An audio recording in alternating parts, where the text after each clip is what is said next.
In today's video, I'm going to teach you how creating multiple Shopify stores works, what you can and can't do, and some steps depending on what you're trying to achieve.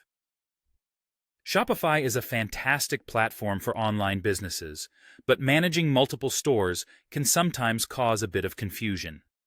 Let's dive into understanding what Shopify allows and the limitations involved, and discuss how you can set up multiple stores effectively. First off, it's important to know that Shopify does allow you to have multiple stores under the same email address, which means your account login can manage several separate stores. However, keep in mind that each store is distinctly separate, which means each will have its own admin dashboard, store settings, product catalog, themes, and even domain. This is great for those looking to diversify their online presence or operate in different niches under a unified email.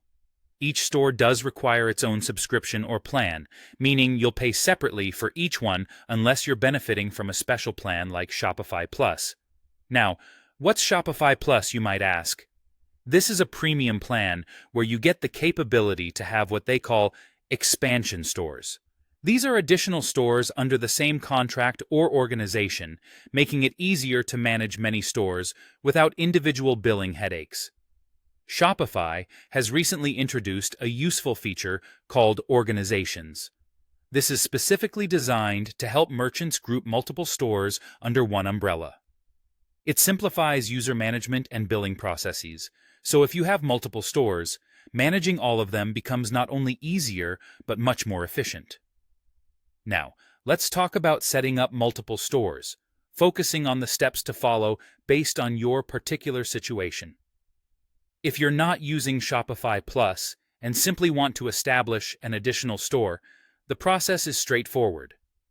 Start by using the same email address you used for your first Shopify store. Simply sign up again as you did the first time. This action will create a brand new store with its own admin, isolated from your original setup. As you set up your new store, you'll choose a plan, select your theme, and add products just as you did before. Remember, this new store will be billed separately, so you'll need to manage each store's finances independently. To efficiently switch between your stores, you can log in directly or make use of Shopify's very handy store switcher. This tool allows you to pick which store's admin panel you wish to open, making the juggling of various stores seamless and efficient. Understanding how to navigate these platforms can significantly impact your business's success, letting you enjoy the benefits of multiple streams flowing from different markets or products. With these insights, you can be confident in creating and managing multiple Shopify stores to fulfill all your e-commerce ambitions.